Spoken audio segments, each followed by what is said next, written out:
બોલો શ્રી મહાવીર સ્વામી ભગવાન કી જય.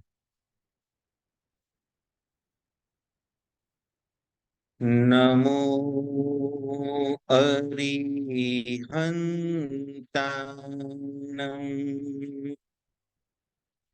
નમો સિદ્ધાણં. નમો આયરિયા.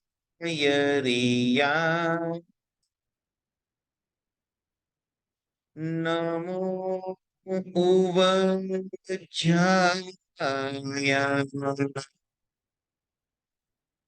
નમો લોય સબ સા એસો પંચ નમુકારો સપ પાવના સણો મંગળમ ચ સહવેસિમ પઢમ હરિ મંગલ કલ્યાણ પાદ ગંગા હિમચ વિશ્વાંભોજરવિમ દેવ વંદે શ્રીજ્ઞાતનંદનમ મંગલમ ભગવાન વીરો મંગળ ગૌતમ પ્રભુ મંગલમ સ્થૂલિભદ્રાદ્યા જૈન ધર્મોસ્તુ મંગલમ ઓમકારમ બિંદુ સંયુક્તમ નિત્યમ ધ્યાયન્તિ યોગિનઃ કામદમ મોક્ષદમ ચૈવ ઓમકારાય નમો નમઃ. અજ્ઞાનતિમિરાન્ધસ્ય જ્ઞાનાંજનશલાકયા નેત્રముન્મિલિतं येन તસ્મૈ શ્રી ગુરવે નમઃ.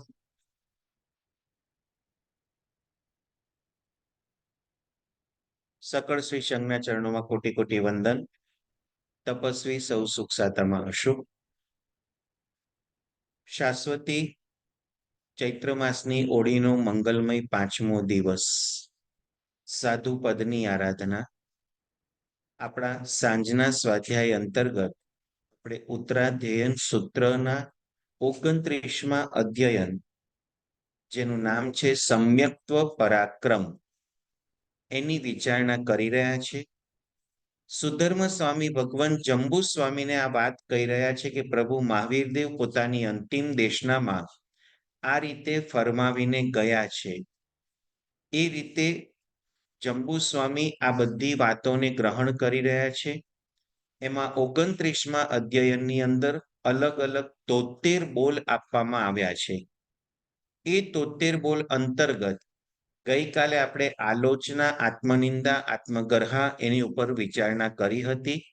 આજે 6 આવશ્યક, જે મને અને તમને નામથી બધાને ખ્યાલ છે: સામાયિક, ચૌવીસથ્થો, વંદન, અડીકમનું કૌશગ અને પચકાણ.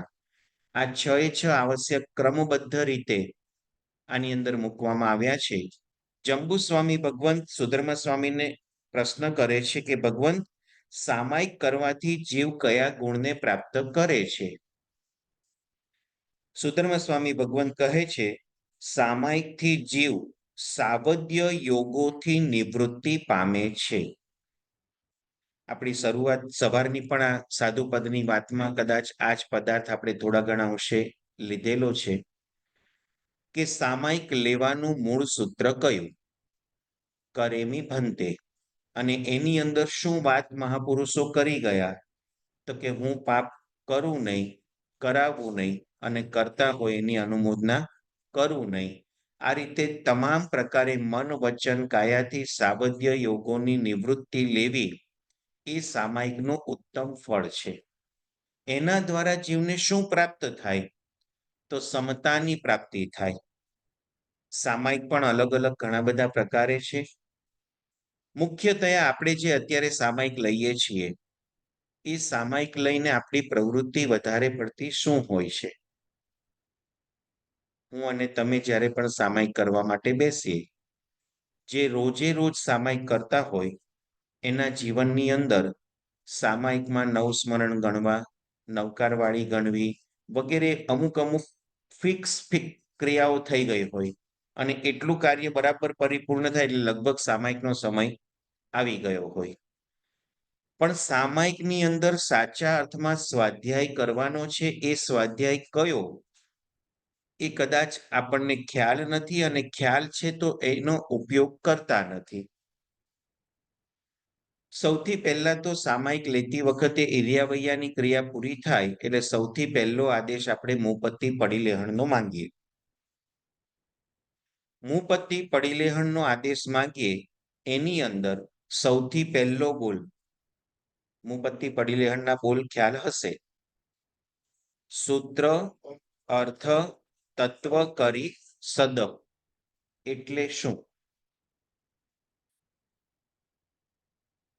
બોલ તો આપણે ઘણી બધી વખત બોલીએ છીએ, પરંતુ સામાયિકની અંદર સૌથી પહેલા મુપત્તિના બોલમાં આ શબ્દો મૂકવામાં કેમ આવ્યા?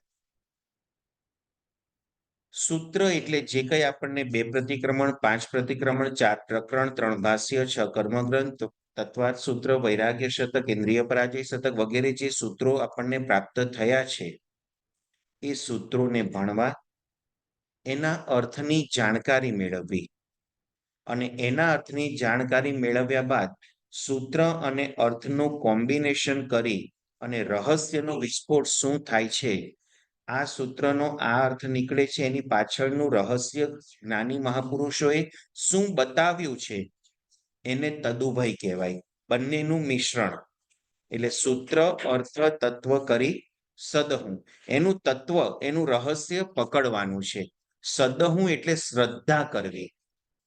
જે કંઈ હું ભણું છું, જે કંઈ એનો અર્થ નીકળે છે એનું તત્વને પકડીને એની શ્રદ્ધા કરવી એ મુખ્ય હેતુ છે. કદાચ આ વાત સમજવી અઘરી લાગે તો આપણે એકદમ સિમ્પલ ભાષામાં જો આને સમજવી હોય તો સૂત્ર એટલે કોઈ પણ સમજો ખાવાની કે પીવાની વસ્તુ છે. અર્થ એટલે એનાથી ભૂખ આપણી ભાંગે, તરસ આપણી છીપે. સૂત્રનો અર્થ ખાવું એવું નથી, આ હું સમજાવવા માંગુ છું. હા, પાછું કોઈ કે હિતેશભાઈ સૂત્ર એટલે ખાવું ને પીવું ને એવું બધું સમજાવ્યું. ખાવાની વસ્તુ છે એનાથી ભૂખ ભાંગે, પીવાની વસ્તુ છે એનાથી તરસ છીપે. નાના બાળકને આ જ્ઞાન આપવામાં આવે તો એનું પરિણામ એને પ્રાપ્ત ક્યારે થાય? કે જ્યારે ભૂખ લાગે ત્યારે ખાવા યોગ્ય વસ્તુ ખાવી, તરસ લાગે ત્યારે પીવા યોગ્ય વસ્તુ પીવી, તો જ એની ભૂખ અને તરસ શમી જાય. માત્ર જાણકારી મેળવી લીધે કે ખાવાની વસ્તુ છે, ભૂખ ભાંગી જાય, તો ભૂખ ભાંગે ખરી? એ આપણા પેટમાં આપણે આરોગવી પડે. પીવાની વસ્તુ છે, પીએ તો તરસ છીપાઈ જાય, એનાથી તરસ છીપાય ખરી? નહીં. એ પીવાની વસ્તુ મોઢા દ્વારા પેટમાં જાય તો આપણી તરસ છીપાય. આ તત્વ થયું. કોઈ પણ સૂત્ર ભણી લેવું સહેલું છે, એનો અર્થ સમજી લેવો સહેલો છે, પરંતુ એ બંનેના કોમ્બિનેશનથી કયો રહસ્ય ખુલે છે એ જ્યારે આત્મામાંથી એના જ્ઞાનનું પ્રકટીકરણ થાય ત્યારે પ્રભુની એ વાતો ઉપર આપણને શ્રદ્ધાભાવ પ્રગટ થાય. સૂત્ર અર્થ તત્વ કરી સદહું, શ્રદ્ધાને જાગૃત કરવી છે.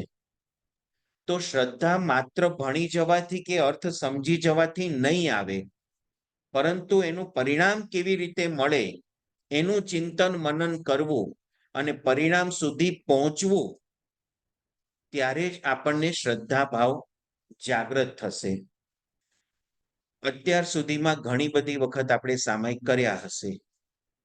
ક્યારે આ તત્વનું ચિંતન, આ પદાર્થનું ચિંતન આ રીતે આપણે વિચાર્યા ખરા કે મારે સામાયિકની અંદર સૂત્રનો અભ્યાસ કરવો, સૂત્રનો અભ્યાસ થઈ જાય તો એનો અર્થ વિચારવો, અને અર્થ વિચાર્યા બાદ એ બંનેના કોમ્બિનેશનથી મહાપુરુષો શું આપણને સમજાવવા માંગે છે, શું કહેવા માંગે છે, એનું ચિંતન અને મનન કરવું, એના દ્વારા શ્રદ્ધા ભાવને જાગૃત કરવો.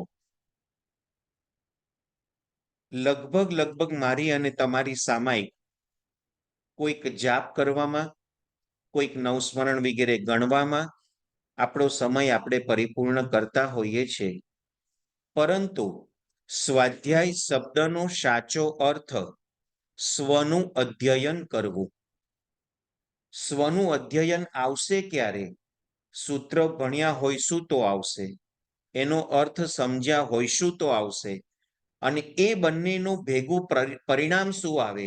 મારા પ્રભુએ, મારા જ્ઞાની ગુરુ ભગવંતોએ આ રીતે પ્રરૂપણા કેમ કરી છે, એ વસ્તુનું જ્યારે અંદરથી રહસ્ય ખુલે ત્યારે આત્મા પોતાના સ્વભાવની અંદર સ્થિર થાય. અને આત્મ સ્વભાવમાં સ્થિર થવું એ સાચો સ્વનો અધ્યાય થાય, અને એ જ સાચો સ્વાધ્યાય.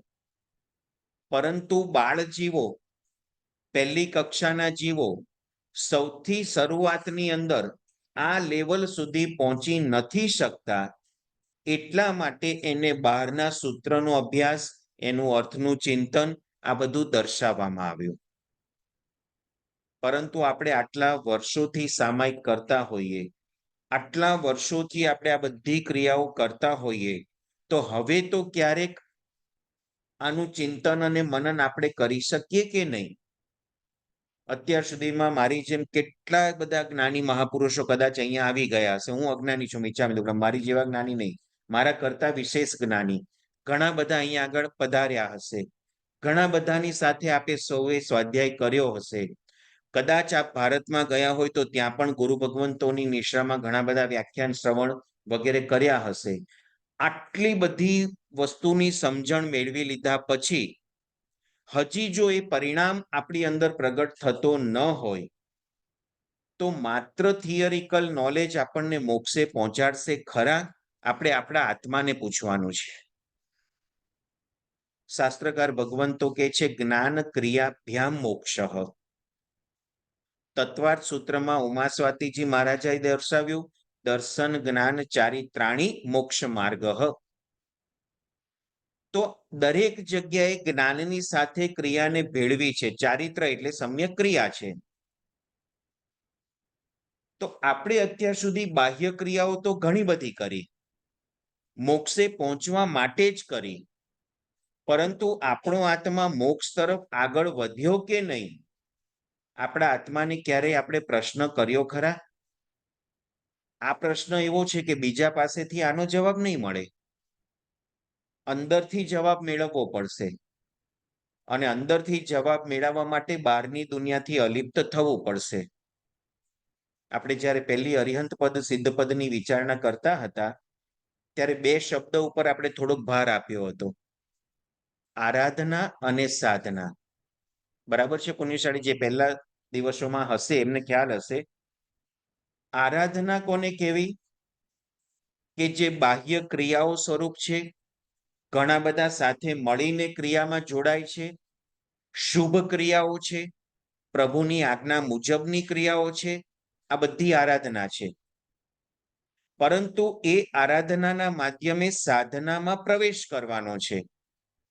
તો સાધના તો આપણે સમજ્યા પણ નથી, શીખ્યા પણ નથી, પ્રેક્ટિસ કરી પણ નથી. તો અત્યાર સુધી આટલી બધી આરાધના કરી છે, તો એનું પરિણામ શું મળશે એનો ક્યારેય વિચાર આપણે કર્યો ખરા? જ્ઞાની મહાપુરુષો કહે છે આરાધનાથી જબરજસ્ત પુણ્ય ઉપાર્જન થાય, પરંતુ એ પુણ્ય એકડા વગરના મીંડા જેવું છે. દેવલોકના ભૌતિક સુખો અપરંપાર અપાવી દેશે, પણ જો સાધનાનો એકડો આગળ ઘૂંટાઈ જાય તો બધા મીંડાની વેલ્યુ અનેક ગણી વધી જાય અને એ સાધનાના ક્ષેત્રમાં પ્રવેશ થઈ ગયો તો બધી આરાધનાનું પુણ્ય મોક્ષ તરફ જીવને ખેંચી જશે અને મોક્ષે પહોંચાડશે. પરંતુ આપણે સાધનાની શરૂઆત કરી ખરા? આપણી જાતને પૂછીશું કે કેટલા વર્ષોના સામાયિક પ્રતિક્રમણ, પરમાત્માના દર્શન, પૂજા, સ્તવન વગેરે બધી ક્રિયાઓ કરી, તીર્થયાત્રાઓ કરી, જીવદયાના કાર્ય કર્યા, વ્યાવચ ભક્તિ કરી, સાધર્મિક ભક્તિના લાભ લીધા, અનુકંપા દાનના લાભ લીધા, ઘણું બધું કર્યું. આ બધો વરઘોડો ચડાવ્યો એને ઉતારવાનો ક્યાં એ નથી ખબર. તો પરિણામ મળશે કેવી રીતે? સામાયિક એ સાધનાનું પ્રથમ પગથિયું છે.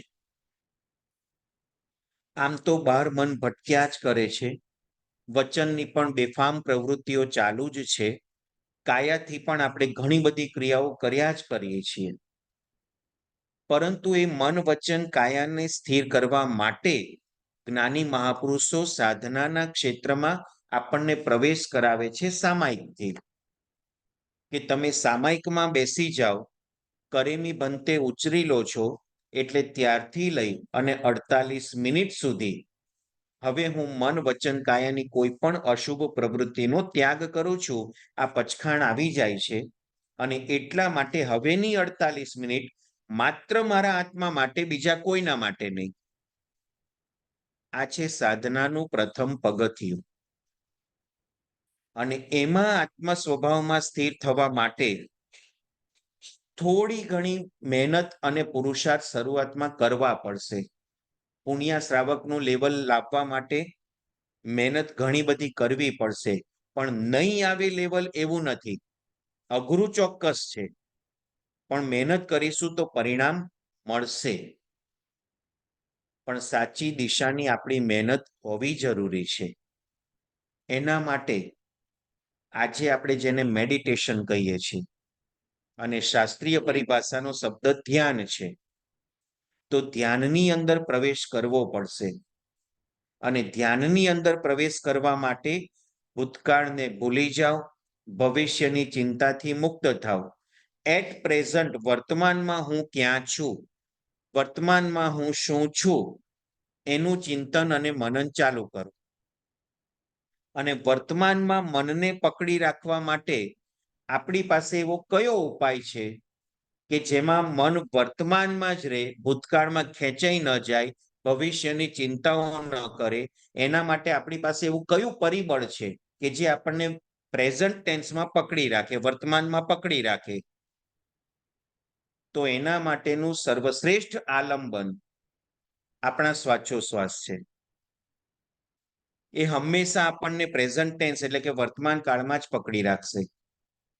એક શ્વાસ લીધો એની પહેલાના બધા શ્વાસ ભૂતકાળ છે, બીજો શ્વાસ લેવાનો છે ભવિષ્યકાળ છે.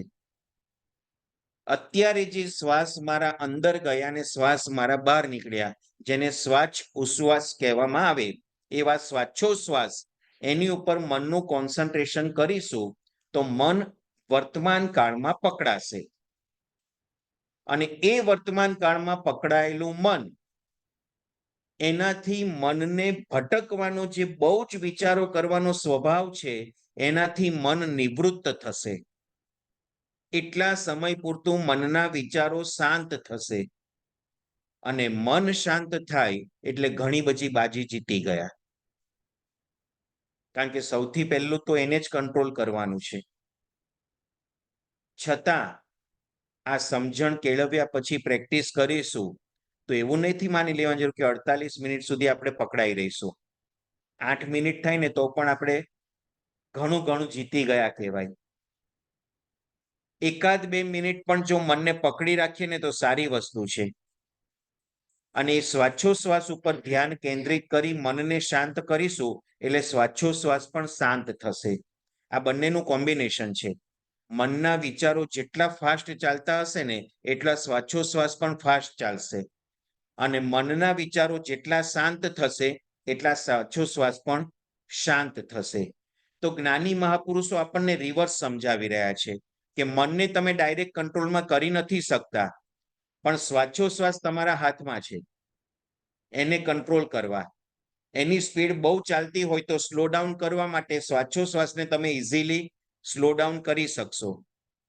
તો શ્વાસોશ્વાસને ધીમા પાડશો એટલે ઓટોમેટિક મનના વિચારો પણ શાંત થશે, અને મનના વિચારો શાંત થશે એટલે આત્મા બહારની દુનિયામાં જે ભટકતો હતો એ હવે અંદરની દુનિયામાં પ્રવેશ કરશે. હવે એને અંદરના તત્વનો અહેસાસ થશે.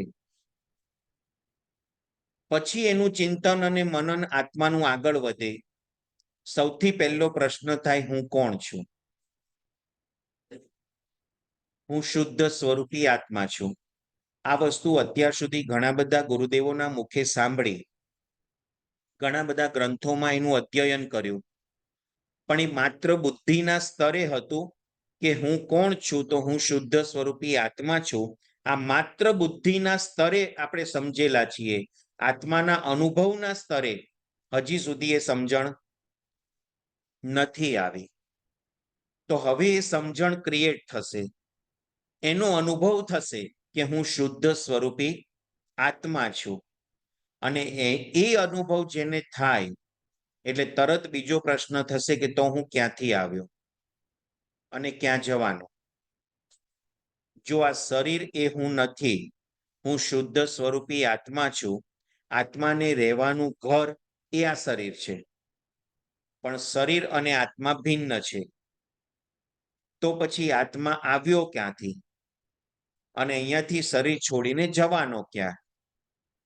તો એનું ચિંતન અને મનન ચાલુ થશે કે મારો કોઈક પૂર્વભવ હતો, મને અત્યારે ખ્યાલ નથી કે કયા ભવમાં હું હતો, પણ ક્યાંક હતો, ત્યાંથી આ શરીરમાં આવ્યો છું અને હજી મારે અહીંયાથી ક્યાંક જવાનું છે. ખાલી આ 3 પ્રશ્નો ઉપર તમે 48 મિનિટ સુધી ચિંતન અને મનન કરી શકો એવા પાવરફુલ તત્વ છે.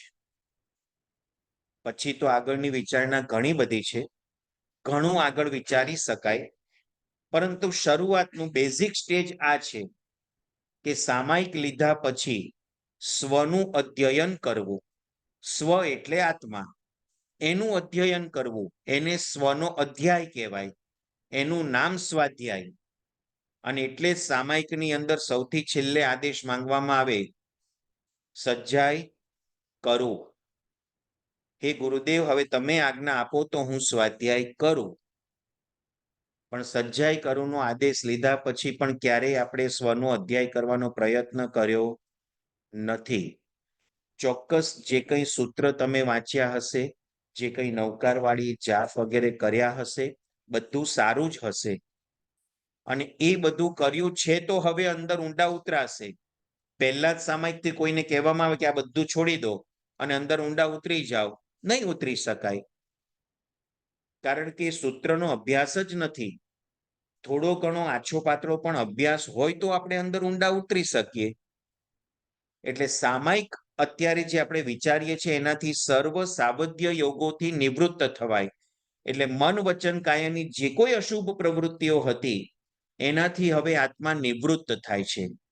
તો શું થશે? મન સ્થિર થશે. મન સ્થિર થશે એટલે સમતામાં મન આવી જશે, અને સમતા ભાવમાં આવશે એટલે કોઈ પણ પરિસ્થિતિને રિએક્ટ નહીં કરે. જે પણ પરિસ્થિતિ એ વખતે નિર્માણ થશે એનો સહજ ભાવે સ્વીકાર કરશે.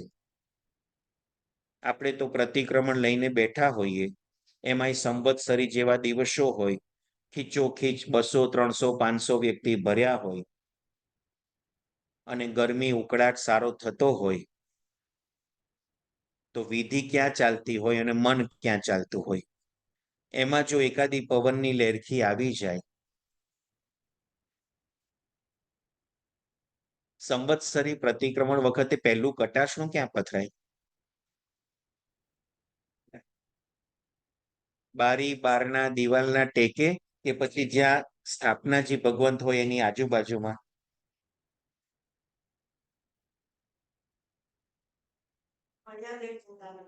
અહીંયા એવી ચિંતા નથી, પણ આ એક જનરલ વાત છે અહીંયા પણ ઘણી વખત છે ને પરિસ્થિતિ બહાર ગરમ હોય ને ત્યારે અંદર થોડોક ઉકળાટ થાય છે. અનુભવ છે એટલે કહું છું. બરાબર. એટલે આપણે જનરલ વાત કરીએ છીએ, કોઈને વ્યક્તિગત આંગળી ચીંધીને ક્રિટિસાઇઝ કરવાનો કોઈ હેતુ નથી, કોઈ ભાવ નથી. પરંતુ આત્મકલ્યાણની આ બધી વાતો પુણ્યશાળી એમનામ નથી આપણે પ્રાપ્ત કરી શકતા, એમનામ સમજી નથી શકતા. થોડીક આવી હળવાશની પળો લઈને આપણો આત્મા કયા લેવલ ઉપર છે એની વિચારણા કરવાની જરૂર છે. કે આવા મોટા પર્વના દિવસોના પ્રતિક્રમણમાં પણ આપણને એશ અને આરામ જોઈએ છે. કદાચ ચાલો પવનની અપેક્ષા નથી તો દિવાલના ટેકાની અપેક્ષા તો કે 2, 2.5, 3 કલાક સુધી બેસવાનું છે. બાપ, ટેકા વગર તો કેવી રીતે બેસાય? હા, એનાથી આગળ ખુરશીની અપેક્ષા આવી. આજે ઇન્ડિયામાં એવા ગુરુ ભગવંતો છે 92, 93 વર્ષની ઉંમરે 5, 5, 6, 6 કલાક ટેકા વગર આરામથી બેસી શકે છે અને પોતાની સાધનામાં આગળ વધે છે. આપણી ઉંમર એમની અપેક્ષાએ તો ઓછી, છતાં કેમ ખુરશી જોઈએ, કેમ ટેકો જોઈએ? કારણ હજી એ પ્રતિક્રમણ જેવા તત્વને આપણે ઓળખી નથી શક્યા કે એનાથી શું લાભ થાય. હમણાં જ જો એક જાહેરાત કરવામાં આવે કે અહીંયા જે બેઠા છે એમાં ફર્સ્ટ રો વાળાને બધાને ડાયમંડ રિંગ ગિફ્ટ આપવામાં આવશે. સેકન્ડ રો વાળાને પણ રિંગ આપીશું, પણ ડાયમંડ વગરની, ખાલી ગોલ્ડની. થર્ડ રો વાળાને ચાંદીની. તો સાચું બોલો, કઈ લાઈન પહેલા પેક થાય? પરંતુ પ્રતિક્રમણમાં આગળ બેસીશ તો મને લાભ વધારે મળશે એ ભાવ જ આપણને નથી થતા. બીજા નંબરે તમે જેટલા આગળ બેસો ને એટલી આડ ઓછી પડે, જેટલા પાછળ બેસો ને એટલી આડ, કોઈકને માતરું જવું, કોઈકને કંઈક ઊભા થવું, બેસવું ને વચ્ચેથી આમ નીકળ્યા કરે. તો હકીકતમાં પ્રતિક્રમણમાં આડ પડે ને એ પણ ન ચાલે. ત્યાં શાસ્ત્રકાર ભગવંતે કીધું છે જેને પણ આડ પડે એને ત્યાં ઈર્યાવૈયા કરવી પડે અને અધૂરું જ્યાંથી પ્રતિક્રમણ હોય ત્યાંથી પાછું આગળ વધવું પડે. હવે જે પાછળ બેસે છે ને વચ્ચેથી બધા અવર જવર કરે છે, વિચારો કે તમે ક્યારે ઈર્યાવૈયા આવી રીતે કરી ખરા? અને ઈર્યાવૈયા કર્યા પછી મૂળ પ્રતિક્રમણ જ્યાં આગળ વધી ગયું છે ત્યાં સુધી તમારું અટકેલું પ્રતિક્રમણ કન્ટિન્યુ કરીને આગળ વધારવાનું. એટલા માટે પણ આગળ બેસો કે આડ ન પડે. તો એટલી પ્રતિક્રમણની ક્રિયા તો આપણી સાચી થાય. તો મૂળ વાત આપણી સમતા ભાવની છે. સામાયિક દ્વારા નિર્વત્ય યોગોની અંદર આત્માને જોડવાનો છે, સાવધ્ય યોગોથી એને મુક્ત કરવાનો છે.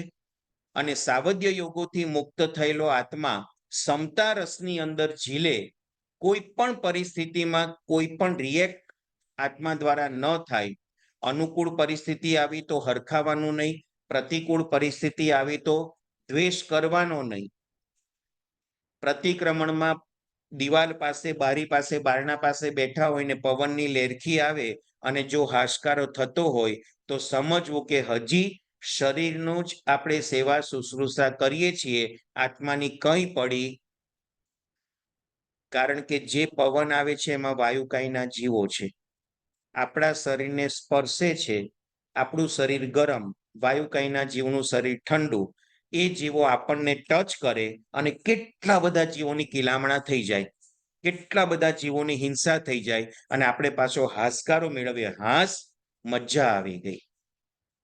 એટલે વાયુકાયના આટલા બધા જીવોની હિંસા અને પાછી આપણે અનુમોદના કરી, મજા આવી ગઈ.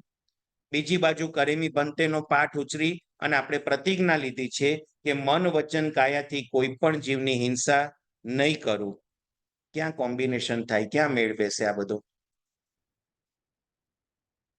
કેમ આટલા બધા પ્રતિક્રમણ, આટલા બધા સામાયિક હજી આપણને ફળદાયી બનતા નથી? ઘરમાં સામાયિક લઈને બેઠા, ભલે મોબાઈલ ટચ નથી કર્યો પણ બાજુમાં મોબાઈલની રિંગ વાગે તો સાચું બોલો, મન ક્યાં જાય? નવસ્મરણમાં ટકી રે, નવકાર વાડીમાં ટકી રે, કે પછી મન કોનો ફોન હશે, કેમ હશે, શું કામ હશે? નવકાર વાળી ગણાતી જાય, પછી ખબર પડે 25 પારા તો ફરી ગયા અને મારું મન તો ત્યાં હતું.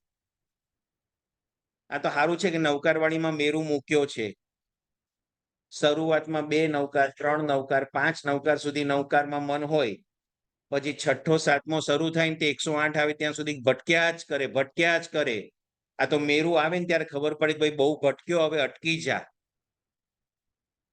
હા, સ્ટોપ સાઇન છે.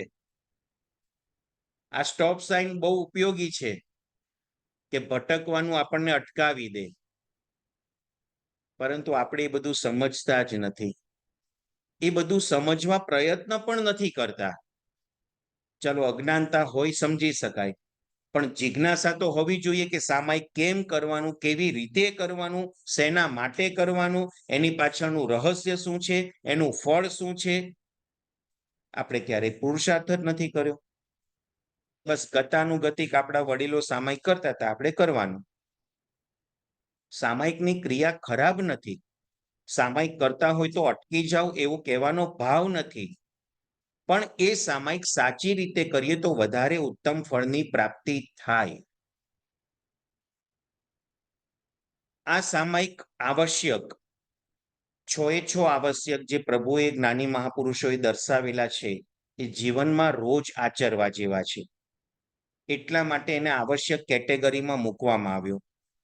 પ્રભુ પૂજાને હજી આવશ્યક કેટેગરીમાં નથી મૂકી.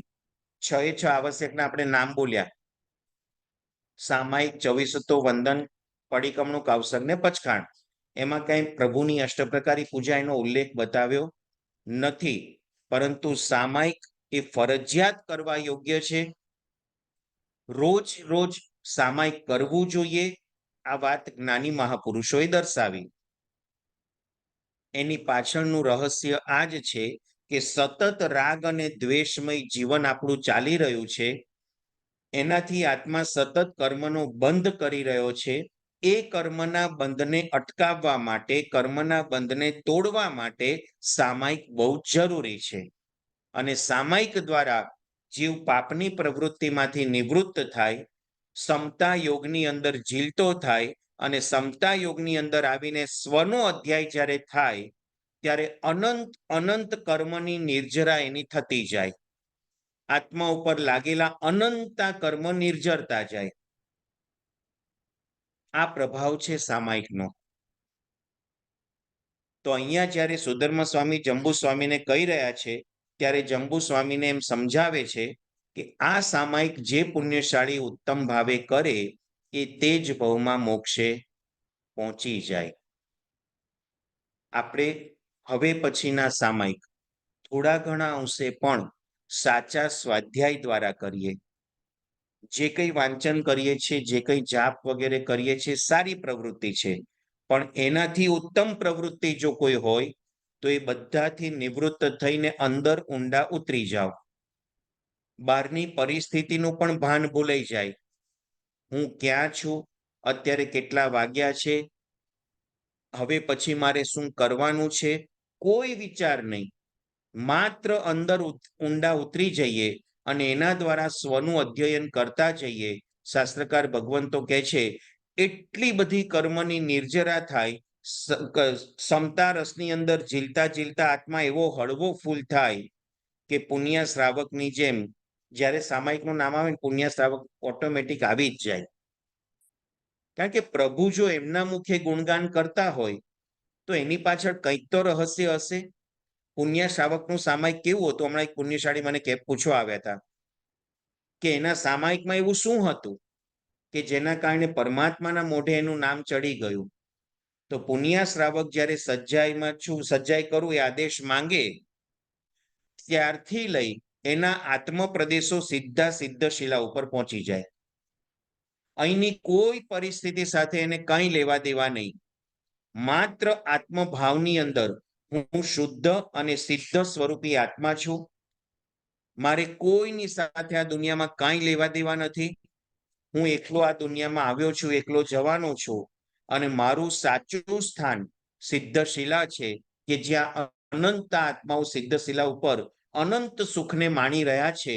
એ સુખને મારે પણ પ્રાપ્ત કરવાનું છે. મારે આ સંસારમાં ક્યાંય રાગદ્વેષ કરવાના નથી. આવી ઉત્તમ ભાવના સાથે એ પુણ્ય શ્રાવકના આત્મ પ્રદેશો સિદ્ધશિલા ઉપર પહોંચી જાય. કન્ટિન્યુ 48 મિનિટ સુધી આ જ ભાવની અંદર રમણતા થાય અને એનું કોન્સન્ટ્રેશન બાઇટ થાય, તૂટી જાય અને વિચારે કે હું ક્યાં છું, ત્યારે સમય જુએ તો 48 મિનિટ થઈ ગઈ હોય. કારણ કે આજના કાળની અંદર કોઈ પણ એક વસ્તુ ઉપર કોન્સન્ટ્રેશન મેક્સિમમ 48 મિનિટ સુધી જ રહી શકે. ઉપર 1 સેકન્ડ થાય એટલે તરત કોન્સન્ટ્રેશન બાઇટ થાય. એટલા માટે સામાયિકનો સમય 48 મિનિટનો છે. આવા પુણ્ય શ્રાવક જેવા ભાવ આપણી અંદર ક્રિએટ થાય એના માટેની આ સમજણ છે. સામાયિક પછી બીજા નંબરે આવે 24 સત્તો. 24 સત્તો એટલે 24 તીર્થંકર ભગવંતની સ્તવના, વંદના વગેરે કરવું. લોગસ સૂત્રમાં બોલીએ છીએ કિત્તીય વંદીય મહિયા જે એ લોગસ ઉત્તમા સિદ્ધા. 24 તીર્થંકર ભગવંતનું કીર્તન કરવું, વંદન કરવું, એના ગુણગાન ગાવા, એ છે 24 સત્તો. કેમ 24 તીર્થંકર ભગવંતને વંદના કરવાની? અહીંયા જંબુ સ્વામી સુધર્મ સ્વામી મહારાજાને પૂછી રહ્યા છે, હે ભગવંત, ચતુર્વિંશતિ સ્તવથી આ જીવ કયા ફળની પ્રાપ્તિ કરે છે? ચતુર્વિંશતિ સ્તવથી આ જીવ દર્શન સમ્યક્ત્વની વિશુદ્ધિ કરે છે. એટલે કે નિર્મળ એવા સમ્યક દર્શનને પ્રાપ્ત કરે છે. સામાયિક કરવાની પ્રેરણા અને માર્ગદર્શન ક્યાંથી આવ્યું? તીર્થંકર ભગવંતોએ પ્રરૂપણા કરી, ગણધર ભગવંતોએ એને ઝીલી લીધી અને આપણા સુધી આ માર્ગસ્થ પ્રરૂપણા આવી. આ બધાના મૂળની અંદર તીર્થંકર ભગવંતો છે. એટલા માટે સામાયિક આવશ્યક પછી બીજા નંબરે 24 તીર્થંકર ભગવંતને વંદના કરવામાં આવી. 24 તીર્થંકર ભગવંતને વંદન કરવા, પૂજન કરવું, પૂજા કરવી, સ્તવના કરવા, સ્તુતિ કરવી, આ બધું કરવાથી શું થાય? આપણા સમ્યક દર્શનની નિર્મળતા પ્રગટે. અનાદિકાળથી મિથ્યાત્વના પરિભ્રમણની અંદર આપણો જીવ અટવાયો છે. મિથ્યા ભાવની અંદર રમણતા કરી અને 84 લાખ ચક્કરના ફેરા ફર્યા જ કરીએ છીએ. આપણને એમ થાય છે કે હું સાચા માર્ગે છું, પ્રભુની આજ્ઞા પ્રમાણે હું જીવન જીવું છું. પણ જ્ઞાની મહાપુરુષો કહે છે કે તું તારા આત્માને ઢંઢોળીને પૂછી જો કે ખરેખર તું આ બહારથી આડંબર કરે છે કે રિયલમાં તું પરમાત્માના માર્ગે છે? તો મોટે ભાગે જવાબ આવશે કે બહારથી આપણા આડંબરો છે. પ્રભુ ભક્તિના સરસ લાભો પ્રાપ્ત કરીએ, ઉત્તમમાં ઉત્તમ બોલી લીધી, ઉત્તમમાં ઉત્તમ દ્રવ્ય ખર્ચી અને પ્રભુ ભક્તિનો લાભ પ્રાપ્ત કર્યો, પણ જો એકાદ બે વ્યક્તિ અનુમોદના ન કરે ને તો તરત મનમાં થાય કે અમે આટલો મોટો લાભ લીધો, કોઈ અનુમોદના નથી કરતા, એટલે બીજા અનુમોદના કરે એટલે આપણે આ લાભ લઈએ છીએ. અથવા તો પછી આપણી નામના થાય, આપણી કીર્તિ થાય, એના માટે ક્યાંક આપણે પ્રભુ ભક્તિના લાભ લેતા હોઈએ છીએ. બેનરમાં મારું નામ આવશે, તકતીમાં મારું નામ આવશે કે આ પુણ્યશાળીએ આટલું ડોનેશન આપ્યું છે. આ બધી સંસારની અપેક્ષા છે ને આ બધો માર્ગ ખોટો છે. નામના, કામના, કીર્તિ, અનુમોદના, એના અપેક્ષાથી જો દાન થતું હોય, એના અપેક્ષાથી જો પ્રભુ ભક્તિ થતી હોય તો આ માર્ગ ખોટો છે. મારે પરિગ્રહ સંજ્ઞા તૂટી જાય, ત્યાગનો ભાવ મારા હૃદયમાં જીવંત રહે, એટલા માટે હું દાન કરું છું. આ રીતે દાન ધર્મ થાય તો સાચી પ્રભુ ભક્તિ થઈ કહેવાય. પ્રભુ મહાવીરે, પ્રભુ પાર્શ્વનાથ દાદાએ, પ્રભુ આદિનાથ દાદાએ સાંવત્સરિક દાન આપ્યું. બરાબર છે? આપણે બધાને ખબર છે કે દીક્ષા લેતા પહેલા પરમાત્મા 1 વર્ષ સુધી દાન આપે અને 1 વર્ષમાં રોજના 1 કરોડ ને 8 લાખ સોના મોરનું દાન આપે. આટલું બધું પરમાત્મા દાન આપે તો ગામની અંદર બેનર કેટલા માર્યા હશે? એમના રાજ દરબારમાં, એમના રાજમહેલની અંદર, એમના નગરની અંદર બધે બેનરો માર્યા હશે ને કે મહાવીર સ્વામી પરમાત્મા તરફથી દાન અપાય છે. મહાવીર સ્વામી ભગવાને આટલું બધું દાન કર્યું, કોઈ જગ્યાએ એક પણ બેનર નહીં, કોઈ જગ્યાએ અનુમોદનાની કે આનંદ ઉલ્લાસની કોઈ વાત નહીં. પ્રભુએ આપણને માર્ગ ચીંધ્યો કે આ બધું તત્વ પણ છોડવા જેવું છે, સંચરવા જેવું, રાખવા જેવું નથી. અને એ પરમાત્મા જ્યારે આવી ઉદારતાથી ખુલ્લા હાથે દાન કરે ને, ત્યારે દેવતાઓ પણ સામે ચાલીને એમના ભંડાર ભરતા જાય. આપણને થાય આપણા ભંડાર કેમ નથી ભરતા? હા, જો કેવી સરસ સમજણ છે. ખાલી કરીએ તો ભરે ને, પણ આપણે તો ખાલી કરવું નથી, ભરતા જ જવું છે.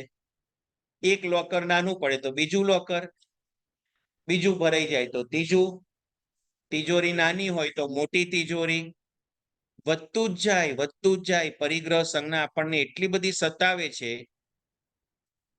અને બીજું, કદાચ આપણે દાન પણ કરીએ ને તો આપણી પાસે હોય એની કમ્પેરિઝનમાં કેટલા ટકા પર્સન્ટેજ વાઇઝ વિચારીએ તો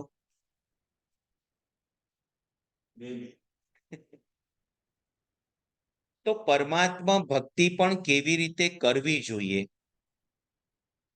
જ્યારે પેથળસા મંત્રીના દ્રષ્ટાંતો સાંભળીએ, ગિરનાર તીર્થ ઉપર જ્યારે એમને સુવર્ણનો દાન કર્યું હતું અને ગિરનાર તીર્થ ઉપર પરમાત્માની ભક્તિ કરી હતી, વસ્તુપાળ અને તેજપાળ એની વાતો જ્યારે સાંભળીએ, વિમલ શાહ મંત્રી એની વાતો જ્યારે સાંભળીએ, તો આપણને એમ થાય કે આ મહાપુરુષોની અંદર શું પ્રભુ ભક્તિના ભાવો હશે, કેવું ઉત્તમ રીતે આ દાન ધર્મ વગેરે કરતા હશે. આજે પણ એવા મહાપુરુષો, એવા શ્રાવકો છે કે જે પ્રભુ ભક્તિની અંદર આંખો બંધ રાખી ઉદારતાથી જોઈએ એટલું દાન આપે છે. એક્ઝામ્પલ તરીકે મણિલક્ષ્મી તીર્થ જેણે દર્શન કર્યા હશે, એક વ્યક્તિ આટલું બધું કાર્ય કરી શકે. રુજુવાલિકા તીર્થ હમણાં ડિસેમ્બરમાં પ્રતિષ્ઠા થઈ. આ બધા વ્યક્તિઓના પરમાત્મા ભક્તિના ભાવો જોઈએ ને તો આપણે અહોભાવથી હૃદય છલકાઈ જાય કે આજના કાળમાં પણ આટલી બધી ઉદારતા હોઈ શકે, આજના કાળમાં પણ આવા પ્રભુ ભક્તિના ભાવો એમના હૃદયમાં હોઈ શકે. કેવા ઉત્તમ રીતે દાન કરે ને છતાં પોતાનું નામ આખા મણિલક્ષ્મી તીર્થમાં તમે વાંચો, દિનેશભાઈનું નામ ક્યાં વંચાય?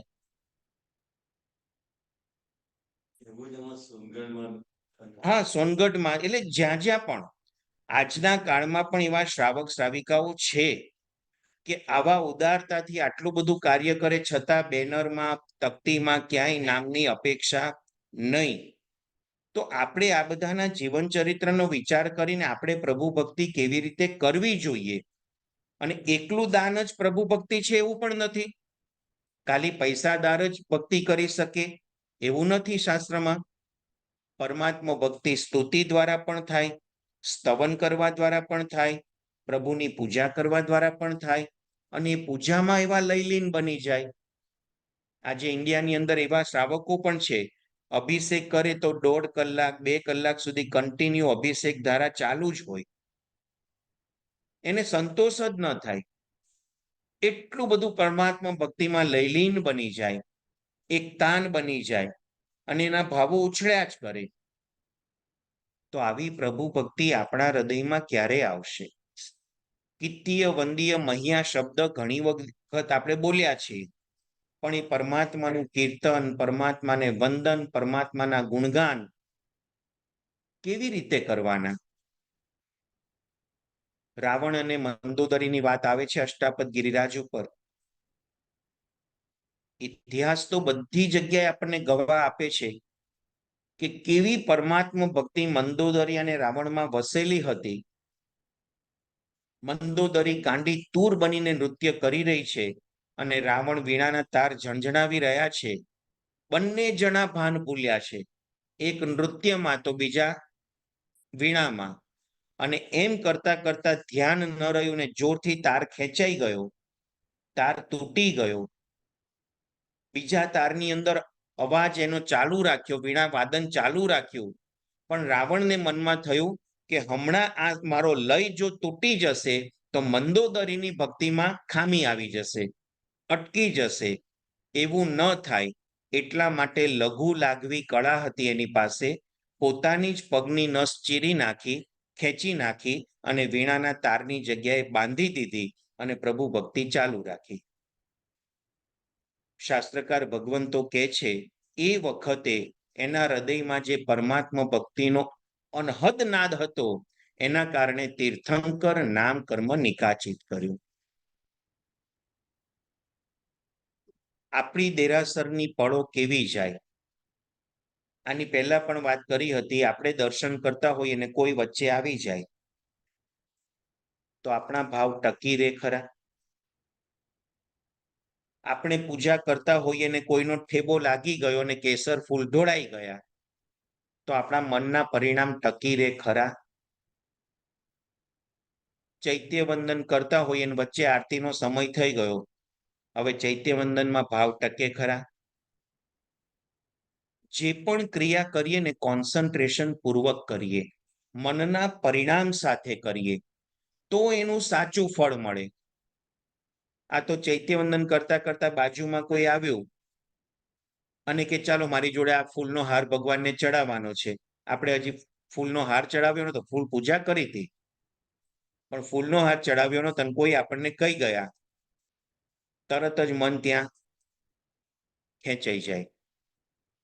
એક વખત દ્રવ્ય ક્રિયા પરિપૂર્ણ થઈ પછી દ્રવ્ય ક્રિયા સંબંધી વિચારો પણ પૂરા કરી દેવાના. હવે આપણે ભાવ ક્રિયામાં જોડાઈએ છીએ. ભાવ ક્રિયાની અંદર તમે ચૈત્યવંદન શરૂ કરી દીધું, પછી કોઈ પ્રક્ષાલ કરવા માટે આવે, પ્રક્ષાલ કરવા માટે બૂમ પાડે, ફૂલ પૂજા કરવા માટે બોલાવે કે બીજી કોઈ પણ ક્રિયા કરવા બોલાવે, આપણે આપણી ચૈત્યવંદનની ક્રિયામાંથી સહેજ પણ ચલિત થવાનું નથી. પણ આપણું મન માકડું એવું છે ને, શાંતિથી જપવા નહીં દે. તરત જ એમ થશે કે મારે આજે પક્ષાલ રહી ગયો છે, જો અત્યારે નહીં જાઉં ચૈત્યવંદન પૂરું કરીશ તો પાછો પક્ષાલ પૂરો થઈ જશે. એ બધી વાતો જવા દઈએ, ખાલી આપણી આગળ કરેલા સાથિયાનો પાટલો કોઈ ઉઠાવી દે, હજી આપણું ચૈત્યવંદન ચાલુ છે, પર્યુષણના દિવસો હોય, પાટલા ઓછા પડે અને કોઈક પુણ્યશાળી આવ્યું કે આને તો હવે પાટલા ઉપર બધી ફળ પૂજન બધું થઈ ગયું છે, લા હું લઈ લઉં, પાટલાના ચોખાને બધું મૂકી દઉં, હું મારો સાથિયો કરી લઉં, અને આપણું ચૈત્યવંદન ચાલુ હોય, મનના પરિણામ ટકી રહે ખરા? આ દરેક જગ્યાએ વિચાર કરવાનો છે, કેમ હું પરમાત્મા ભક્તિના ભાવોને જાગૃત નથી રાખી શકતો? ક્યાં કચાશ છે? મેં જ્યારે ફળ પૂજા કરીને ફળ ધરાવ્યું અને સિદ્ધશિલા ઉપર ચડાવી દીધું, મારી ફળ પૂજા પૂરી થઈ ગઈ. હવે એની સાથે મારે કોઈ લેવા દેવા નથી. જે ફળ એનું મળવાનું હતું મળી ગયું. હવે સાથીઓ રહેતો પણ ઠીક, ન રહેતો પણ ઠીક. ચોખા હલી જાય તોય વાંધો નહીં, કોઈ ઉપાડીને લઈ જાય તોય કોઈ વાંધો નહીં. પણ આપણને તો એમ જ છે કે ના, મારું ચૈત્યવંદન પૂરું થાય, આવ્યો સરને બોલી લઉં, સર્વમંગલ કરી લઉં, ત્યાં સુધી મારો સાથીઓ એમ નામ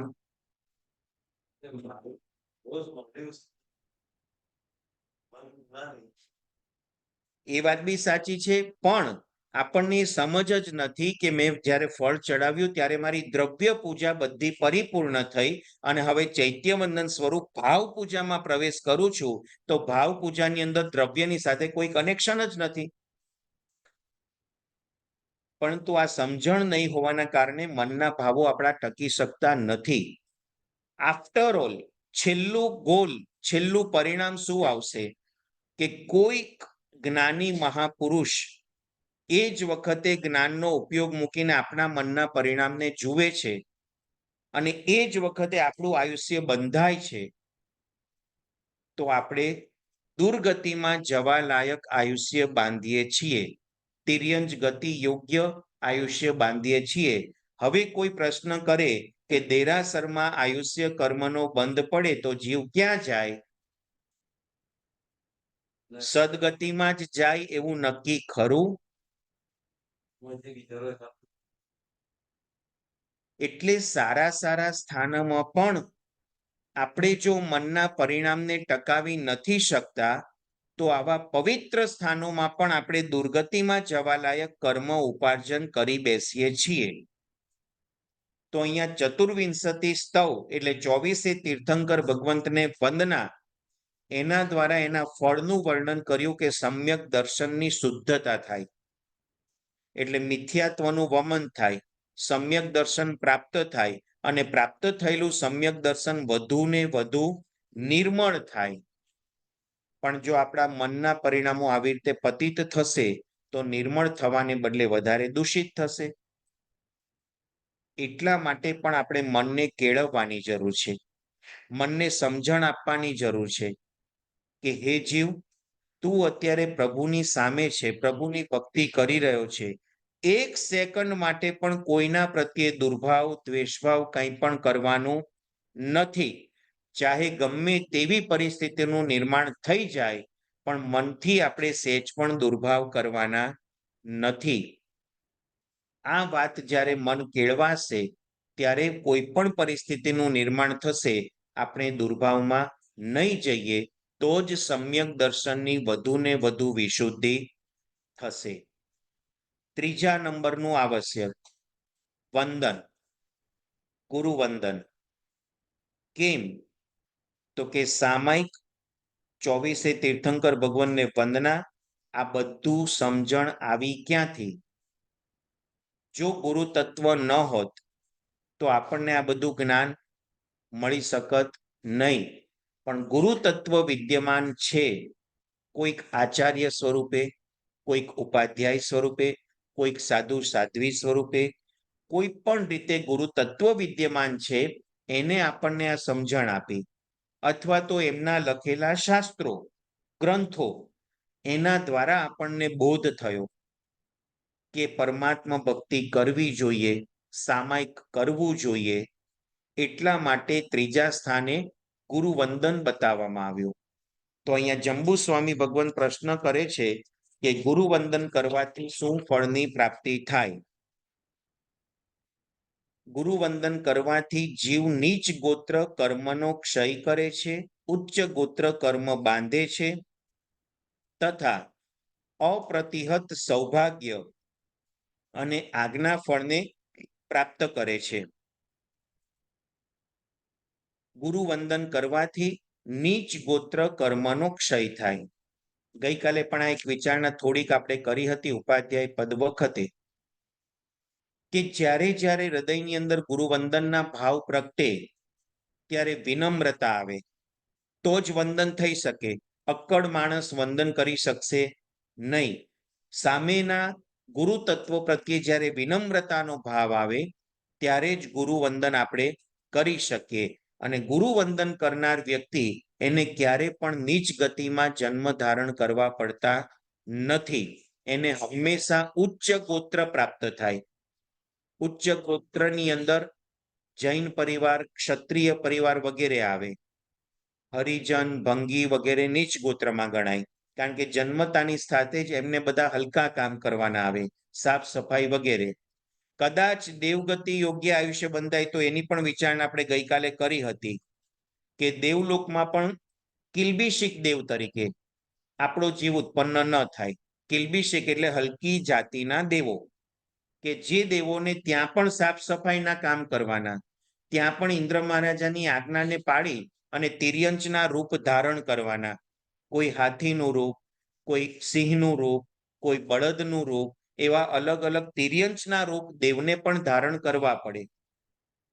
કેટલાક દેવતાઓને ગળામાં ઢોલ લઈ અને ઢોલ વગાડવાના. ઇન્દ્ર મહારાજાની સવારી નીકળે તો એની આગળ આગળ ઢોલ વગાડવાના. તો દેવલોકમાં પણ આવા હલકી જાતિના દેવો છે. તો આપણે જો ગુરુવંદન વિશુદ્ધ ભાવથી કરીએ છીએ, ગુરુ તત્વને બહુમાન આપીએ છીએ, તો આપણે આવા નીચ કક્ષાના હલકી જાતિના દેવલોકમાં પણ ઉત્પન્ન થતા નથી. ત્યાં પણ ઉચ્ચ કક્ષાના દેવ તરીકે આપણો જન્મ થાય, કે ત્યાં કોઈની સેવા શુશ્રૂષા કરવી પડે નહીં. ઇન્દ્રના સમાન એના મિત્ર દેવ તરીકે જન્મ થાય, કે જ્યાં રિદ્ધિ સિદ્ધિ અપરંપાર છે, આપણા માન અને સન્માન ઘણા બધા આપણને પ્રાપ્ત થાય છે. અને આવા ઉચ્ચ ગોત્રને પ્રાપ્ત કરી એની જીવની જે આરાધના અને સાધના છે એમાં સારી રીતે આગળ વધી શકે. નીચ ગોત્ર કર્મ ઉદયમાં હોય તો આવા જિનાલયોમાં આપણને પ્રવેશ પણ ન મળે, પ્રભુની ભક્તિના અવસરો પણ ન મળે, અને કદાચ પ્રભુની સમીપમાં જવાનું પણ મળે તો પ્રભુ ભક્તિના ભાવો પણ ન પ્રગટે.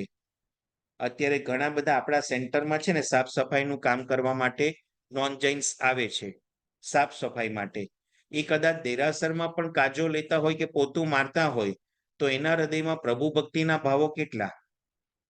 અને આપણે માત્ર દર્શન માટે જઈએ છીએ, 2-3 મિનિટ માટે જઈએ છીએ. ઓલો અડધો કલાક સુધી દેરાસરમાં ફરે છે, આપણે 3 મિનિટ માટે જ જઈએ છીએ, છતાં એ 3 મિનિટના આપણા ભાવો ચડી જાય, જે એને 30 મિનિટ સુધી પણ ભાવો આવતા નથી. પાલિતાણા ગિરિરાજ જવું હોય, પગની નબળાઈ હોય એટલે આપણે ડોળીનો વિચાર કરીએ. ડોળીવાળા ઠેઠ પરમાત્મા સુધી આપણને પહોંચાડે. આપણા ભાવો અને ડોળીવાળાના ભાવો ફેર પડે? એ પણ પહોંચે છે ઉપર, આપણે પણ ઉપર પહોંચીએ છીએ. એ ઉપર પહોંચ્યા પછી ખાઈ પીને જલસા કરશે. એના હૃદયમાં એવું નથી કે હા આદિનાથ દાદાના દર્શન થયા, ચાલો હું પણ ભક્તિ કરી લઉં, હું પણ દર્શન કરું, પૂજા કરું. એ ભાવ એના હૃદયમાં નથી, જ્યારે આપણા હૃદયમાં. તો આ બધું ઉચ્ચ ગોત્ર કર્મ અને નીચ ગોત્ર કર્મને આભારી છે. જી પ્રિય ગુણ નથી એનાથી લડવાનું કરવાનું હોય. પ્રિય ગુણ ઉચ્ચ કેમ નથી? પહેલાના કાળમાં 4 જ કુળ હતા, ક્ષત્રિય, વૈશ્ય, ક્ષુદ્ર અને બ્રાહ્મણ કુળ. આ 4 જ કુળ હતા. આ 4 કુળની અંદર 2 કુળ ઉચ્ચ હતા અને 2 કુળ નીચ હતા.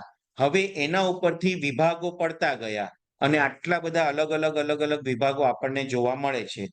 એટલે ક્ષત્રિય કુળ એ પોતે રાજકાજનું સંભાળ કરી શકે, રાજા તરીકે સંચાલન આખી પ્રજાનું કરી શકે એવું ઉચ્ચ કુળ ગણાતું. અને એટલા માટે એ રાજા તરીકે પૂજાય આખા દુનિયામાં બધાની પાસે, એટલે એને ઉચ્ચ કુળમાં ગણવામાં આવતું. એટલે ક્ષત્રિયો કેવા કહેવાય કે જો કોઈની સાથે એના મિત્રતાના ભાવો થઈ જાય તો માથું વાઢીને પણ એના માટે આપી દે, પણ જો દુશ્મનાવાટ થાય તો માથું લેતા પણ એને વાર લાગે નહીં. આ ક્ષાત્રવટ કહેવાય. અને આપણા દરેક તીર્થંકર ભગવાનનો જન્મ ક્ષત્રિય કુળમાં જ થયો છે. ક્યાંય તમે ઇતિહાસમાં એવું નહીં વાંચો કે જૈન કુળમાં તીર્થંકરનો જન્મ થયો. ક્ષત્રિય કુળમાં જ દરેક તીર્થંકરનો જન્મ થયો છે. એ ઉચ્ચ કુળ હતું એટલા માટે. બાકીના 3 કુળ એના કરતા નીચે ગણાતા હતા. એટલે તો પ્રભુ મહાવીર જ્યારે દેવાનંદાની કુક્ષીમાં આવ્યા તો દેવે પરિવર્તન કરાવી આપ્યું કે અહીંયા જન્મ યોગ્ય નથી, કારણ કે પરમાત્માને યોગ્ય જે વાતાવરણ જોઈએ, એના પુણ્યને યોગ્ય જે વાતાવરણ જોઈએ એ વાતાવરણ અહીંયા નથી મળવાનું. એ માત્ર મળશે ક્ષત્રિય કુળમાં. અને એટલે પરમાત્માના ગર્ભનું સંહરણ થયું. એટલે આ બધા ઉચ્ચ કુળ કહેવાય. અને એવા ઉચ્ચ કુળની પ્રાપ્તિ ગુરુ વંદન કરવાથી પ્રાપ્ત થાય. ગુરુ વંદન કરવાથી ગુરુ ભગવાનના આશીર્વાદ મળે અને ગુરુના આશીર્વાદ આપણા ઘણા બધા અગણિત કર્મને ખપાવી દે, અશુભ કર્મને દૂર કરે. તો આ ગુરુ વંદનનું ફળ અહીંયા શાસ્ત્રમાં બતાવી રહ્યા છે કે ઉચ્ચ કુળની પ્રાપ્તિ, એના દ્વારા આપણા જીવનમાં પણ સારા સારા કાર્ય આપણે કરી શકીએ અને એના દ્વારા આપણે પરંપરાએ મોક્ષ માર્ગે આગળ વધી શકીએ. ચોથા નંબરે પ્રતિક્રમણ. આપણે બધા પર્યુષણ આવે ત્યારે તો પ્રતિક્રમણ કરીએ જ છીએ. એ સિવાય ઘણા બધા પુણ્યશાળી રોજે રોજ પ્રતિક્રમણની ક્રિયા કરે. સવારે કરે તો એને રાહ્ય પ્રતિક્રમણ કહેવાય, સાંજે કરે તો દેવસ્ય પ્રતિક્રમણ.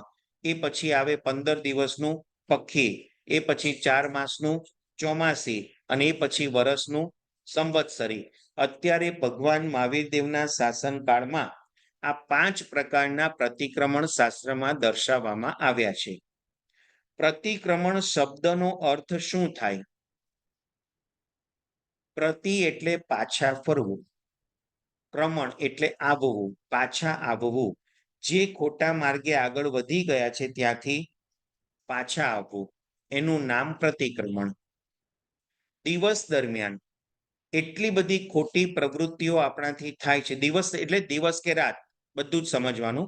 24 કલાક દરમિયાન આપણાથી એટલી બધી પરમાત્માની આજ્ઞા વિરુદ્ધની પ્રવૃત્તિઓ થાય છે કે જ્યાંથી પાછા આવવા માટે આપણને પ્રતિક્રમણની વિધિ બતાવવામાં આવી કે હે પુણ્યશાળી, તું હિંસા કરે છે, અટકી જા, પાછો ફર. તું જૂઠું બોલે છે, અટકી જા, પાછો ફર. તારાથી ચોરી થઈ ગઈ છે, અટકી જા, પાછો ફર. અબ્રહ્મનું સેવન થયું છે, પાછો ફર. પરિગ્રહ વૃત્તિ બહુ સતાવે છે, પાછો ફર. કારણ કે એ જ ક્રિયામાં જો આગળ વધતા રહીશું તો આત્મા અગણિત પાપ કર્મ બાંધી લેશે અને પછી દુર્ગતિમાં પરિભ્રમણ ચાલુ થઈ જશે. એવું ન થાય અને સદગતિ તરફ આપણા આત્માને ધકેલી શકાય એટલા માટે પ્રતિક્રમણની ક્રિયા બતાવવામાં આવી. તો આ 5 પ્રકારના પ્રતિક્રમણ આપણને પાપમાંથી પાછા ફરાવે અને સન્માર્ગે ચડાવે. પણ ક્યારે માત્ર પ્રતિક્રમણની ક્રિયા કરવાથી આ પરિણામ મળે ખરા? એની અંદર ભાવ જોડવા પડે. જે ક્રિયા કરીએ છીએ ક્રિયા સરસ છે, ઉત્તમ છે, પરંતુ આપણા એ ભાવ એની અંદર જોડાતા નથી. આખા દિવસ દરમિયાન કોઈએ આપણું ઇન્સલ્ટ કર્યું, કોઈએ આપણી નિંદા કરી, બારણાની પાછળ ઉભા રહીને આપણી જ વાત કરતા હતા અને આપણે બારણા પાસે આવી ગયા. આપણે બધી કાન દઈને વાત સાંભળી કે મારા માટે ખરાબ શબ્દ બોલાય છે, મારા માટે ખોટી વાતો થાય છે. હવે સાંજે પ્રતિક્રમણ કરવા બેઠા, એ વખતે એ જીવને મિચ્છામી દુક્કડમ આપવાના ભાવ આપણા હૃદયમાં પ્રગટશે ખરા? એ વખતે તો દુર્ભાવ થઈ જ ગયો છે. જ્યારે આપણે કાનમાં વાત સાંભળી કે મારા માટે આવા શબ્દ બોલે છે એટલે મનમાં દુર્ભાવ જ થવાનો મોટે ભાગે. આપણે હજી એવી વિતરાગ અવસ્થામાં તો પહોંચ્યા નથી કે એના પ્રત્યે સદભાવ થઈ જાય કે સારું થયું, મારા એટલા ખરાબ ચીકણા કર્મ વગર પૈસે ધોઈ આપે છે. પરંતુ એ વખતે જ દુર્ભાવ થયો. એ દુર્ભાવનું મિચ્છામી દુક્કડમ આપવા માટે હું આ પ્રતિક્રમણ કરું છું. એવા ભાવ પ્રતિક્રમણ કરતી વખતે આપણને આવે ખરા? આપણે એ ભાવ લાવી શકીએ ખરા? એવું કોઈ પણ કાર્ય વિચારો. હિંસાની વાત આવે તો હિંસાની વાતમાં આપણે જાણી જોઈને કોઈ જીવને મારવાની વૃત્તિથી મારતા નથી કદાચ, પરંતુ એકેન્દ્રિય જીવોની હિંસા તો ચાલુ જ છે. પૃથ્વી કાય, અપ કાય, તેવ કાય, વાયુ કાય, વનસ્પતિ કાય, એની હિંસા વગર આપણું જીવન શક્ય જ નથી.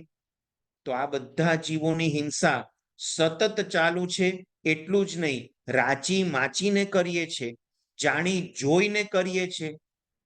હાલતા ચાલતા જીવને જાણી જોઈને નથી મારતા, પણ સ્થાવર જીવોની હિંસા તો જાણી જોઈને કરીએ. વનસ્પતિ કાયમાં શાક સમારીએ, ઘરની આજુબાજુ લોન કટ કરીએ કે લોન કટ કરાવીએ. કદાચ આપણે જાતે મશીન નથી ફેરવતા, પણ કોઈને કોન્ટ્રાક્ટ આપીને અઠવાડિયે આવી જજે, 15 દિવસે આવી જજે અને બધું. તો આ વનસ્પતિ કાયની કેટલી ભયંકર હિંસા. પાણીના જીવો, સવારે ઉઠીએ ત્યાંથી પાણી વગર ચાલતું નથી. વોશરૂમમાં ગયા, પાણીનો ઉપયોગ, મોઢું ધોયું, પાણીનો ઉપયોગ, બ્રશ કર્યું, પાણીનો ઉપયોગ, શાવર લીધો, પાણીનો ઉપયોગ. ક્યાં પાણીનો ઉપયોગ નથી કરતા? તો અપકાઈના જીવોની કેટલી બધી હિંસા, અને એ પણ જાણી જોઈને, એ પણ આનંદપૂર્વક. અત્યારે ઠંડીના દિવસો છે, ગરમ પાણીનો શાવર આવતો જાય તો આમ જરા નાતી વખતે દુઃખ થાય કે સુખની અનુભૂતિ થાય? વિચાર આવે છે ખરા કે આ બધા પાણીના જીવો મારા શરીર ઉપર પડે છે અને એના કારણે કેટલા જીવો મરી જશે, કેટલા જીવોની કિલામણા થાય છે, કેટલા જીવોને હું દુભાવું છું, એવો વિચાર આપણને નાતી વખતે આવે છે ખરા? તો આ બધા જીવોની હિંસા, પૃથ્વીકાયના જીવો, જે પૃથ્વી ઉપર આપણે ચાલીએ છીએ, દોડીએ છીએ, અવર જવર કરીએ છીએ, એ સિવાય બહેનો જે મીઠું વગેરે ઉપયોગ કરે છે, આ બધી જગ્યાએ પૃથ્વીકાયના જીવોની હિંસા. તેવકાય, આ બધા લાઇટના જીવો, પાવર સપ્લાય, જેનાથી પાવર સપ્લાયથી જે પણ યંત્ર આપણા ચાલે, પછી માઇક્રોવેવ હોય, ગેસ હોય કે ઇલેક્ટ્રિસિટી, લાઇટો હોય, જે પણ જગ્યાએ પાવર જનરેટ થતો હોય, પાવરનો ઉપયોગ થતો હોય, બધે તેવકાયના જીવોની હિંસા, તો પૃથ્વી કાય, અપ કાય, તેવ કાય, વાયુ કાય, વનસ્પતિ કાય. વાયુ કાયમાં આપણે આજુબાજુ જે કઈ વાયુ છે, શ્વાસોશ્વાસ લઈએ છીએ, અવર જવર કરીએ છીએ, એના દ્વારા વાયુના જીવોની હિંસા થાય છે. આ બધા સ્થાવર જીવોની સતત હિંસા મારા અને તમારા જીવનમાં ચાલુ છે, એટલું જ નહીં, બિંદાસપણે ચાલે છે. એનો હૃદયમાં કોઈ ખટકો નથી, કોઈ દુઃખ નથી કે હું આ જીવોને બચાવું. ખોટી રીતે જ્યાં જીવ હિંસા થતી હોય, આટલા પાણીથી ચાલતું હોય તો આટલું શું કામ ઢોળીએ, અટકી જવું. 1 લાઇટથી ચાલતું હોય તો 25 લાઇટ શું કામ કરવાની, અટકી જવું. આવો વિચાર પણ નથી. અને એટલે જ કીધું છે કે આપણને મેક્સિમમ 2000 સાગરોપમ સુધી ત્રસપણું મળે છે. થોડીક તાત્વિક વાત થઈ.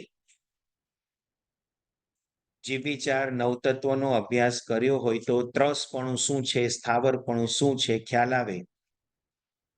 ત્રસપણું કન્ટિન્યુ 2000 સાગરોપમ સુધી જ મળે. એમાં પણ મેક્સિમમ 48 ભવ સુધી જ મનુષ્ય જન્મ મળે. એનાથી વધારે મનુષ્ય અવતાર ન જ મળે. અને એક વખત 2000 સાગરોપમની સાયકલ પૂરી થઈ એટલે ફરજિયાતપણે એકેન્દ્રિયમાં જવાનું ને જવાનું. કેમ? તો કે આપણા આત્માએ એકેન્દ્રિય જીવોની હિંસા કરીને એટલા બધા કર્મ ઉપાર્જન કર્યા છે કે આપણે એ એકેન્દ્રિય અવતારમાં જઈ અને આ બધા કર્મ ભોગવવા પડશે. હવે એક વખત આપણે પાણીના જીવ તરીકે પહોંચી ગયા, વનસ્પતિના જીવ તરીકે પહોંચી ગયા, પછી હજારો લાખો નહીં, કેટલા બધા અસંખ્ય સાગરોપમ, અસંખ્ય પલ્યોપમ, અસંખ્ય ઉત્સર્પિણી, અસંખ્ય અવસર્પિણી સુધી એની અંદર જ જન્મ મરણના ફેરા ચાલુ થઈ જાય. ત્યાં કોણ સમજાવવા આવે આત્મા અને પરમાત્માની વાતો? ત્યાં કોણ આપણને સમજાવે કે હે ભાઈ, તે પાપ કર્યા છે એના કારણે આટલું બધું ફળ ભોગવે છે, હવે દાયો થા અને સાચો ભાવના તું હૃદયમાં પ્રગટ કર. કોણ સમજાવશે?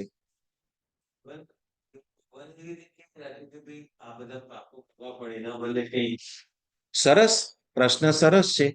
જો ભગવાન ઓપરેટ કરતા હોત ને તો આવું કંઈ રાખત જ નહીં. પણ ભગવાન ઓપરેટ કરતા જ નથી. ભગવાન માર્ગદર્શક છે. માત્ર માર્ગ બતાવે કે આ માર્ગે ચાલ તો મોક્ષે પહોંચીશ, આ માર્ગે જઈશ તો દુર્ગતિમાં પરિભ્રમણ કરીશ. હવે ડિસાઈડ આપણે કરવાનું છે કયા માર્ગે જવું.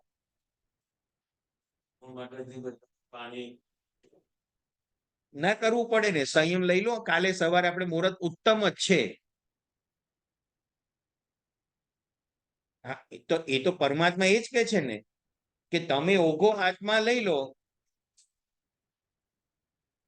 મનુષ્ય જીવન ઓઘો લેવા માટે જ મળ્યું છે. હવે નથી લેતા એમાં વાંક ભગવાનનો કે આપણો?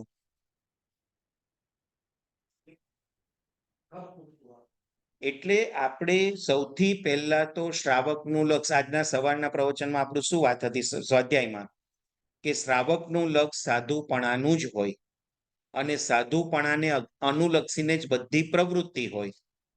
કદાચ આપણું પુણ્ય કાચું પડે છે, પુરુષાર્થ કાચો પડે છે, તો સાધુ જીવન અંગીકાર નથી કરી શકતા, તો શ્રાવકના 12 વ્રતોને ગ્રહણ કરીએ અને 12 વ્રતો પૂર્વક આપણું જીવન પસાર કરીએ તો ઘણા બધા પાપ કર્મમાંથી અટકી શકીશું.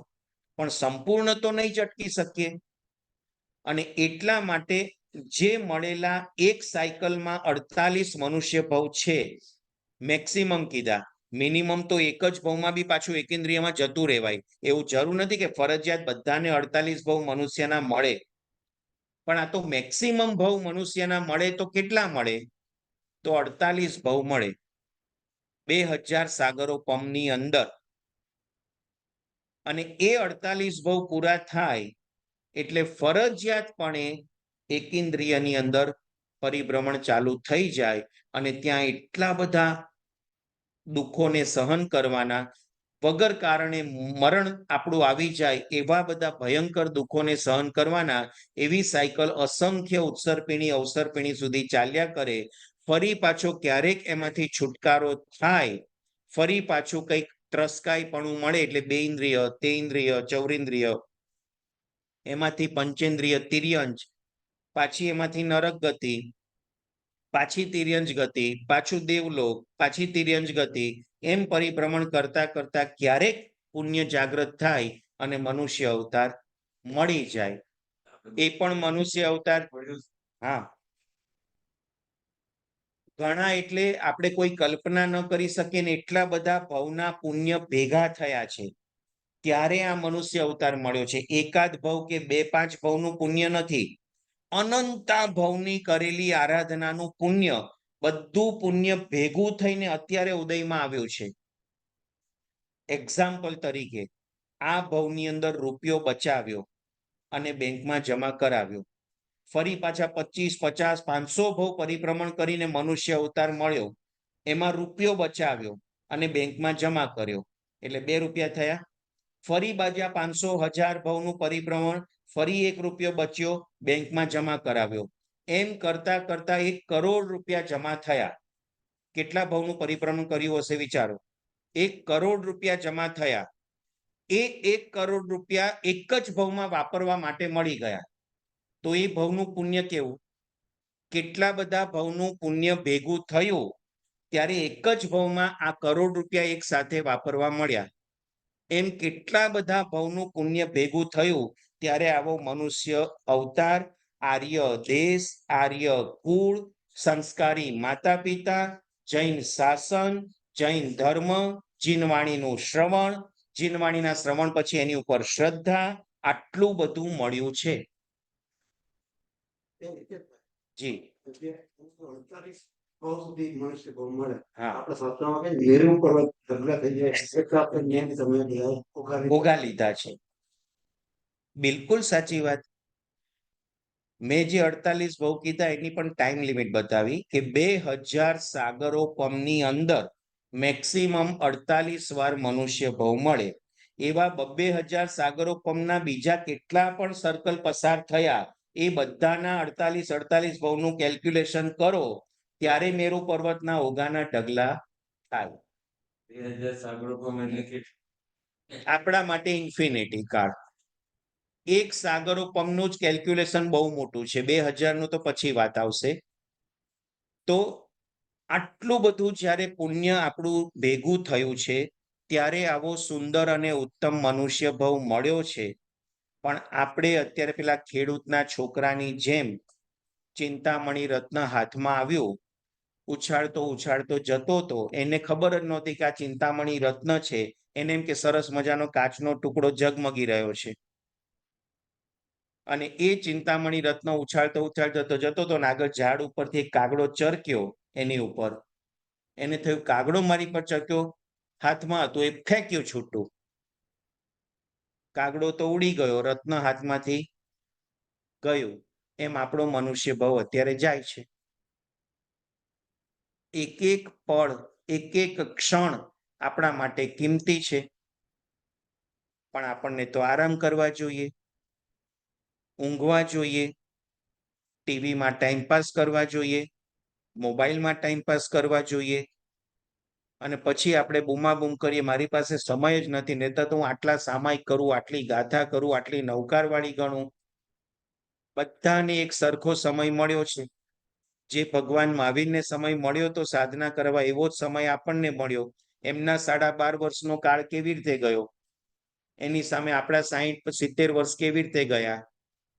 ખાલી કમ્પેરિઝન કરીએ તો ખબર પડશે કે પ્રભુએ જે અપ્રમત્ત ભાવે સાધના કરી અને એના કારણે કેવળ જ્ઞાન સુધી પહોંચી ગયા, એની સામે આટલું બધું સમજ્યા પછી હજી હું પ્રમાદની અંદર જ છું.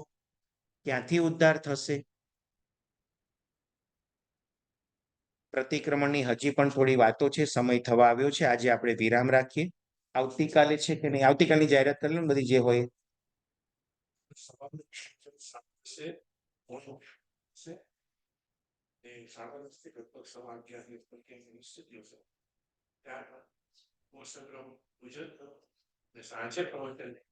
હા, આવતીકાલે સવારે 10:30 વાગે આપણો સ્વાધ્યાય હોલની અંદર થશે.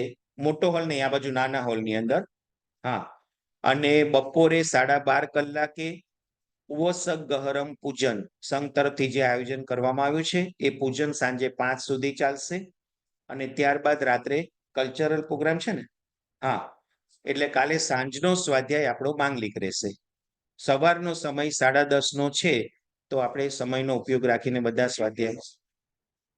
રવિવારે સવારે સ્નાત્ર પૂજા. હા, એટલે એ કાલે જાહેરાત કરશું. ઓકે, જે રીતે સંઘ સમયની અનુકૂળતા આપણને આપશે એ પ્રમાણે આપણે સ્વાધ્યાયમાં આગળ વધીશું. ટૂંકમાં આવતીકાલે તો સવારનો સ્વાધ્યાય છે આપણો. સમય કદાચ થોડોક ઓછો કરશું, પણ સ્વાધ્યાય છે. બરાબર છે. જીનાજ્ઞા વિરુદ્ધ કંઈ પણ બોલાયું હોય તો મિચ્છામિ દુક્કડમ. સર્વમંગલ માંગલ્યમ સર્વ કલ્યાણ કારણમ પ્રધાનમ સર્વધર્માણામ જૈનમ જયતિ શાસનમ. બોલો શ્રી મહાવીર સ્વામી ભગવાન કી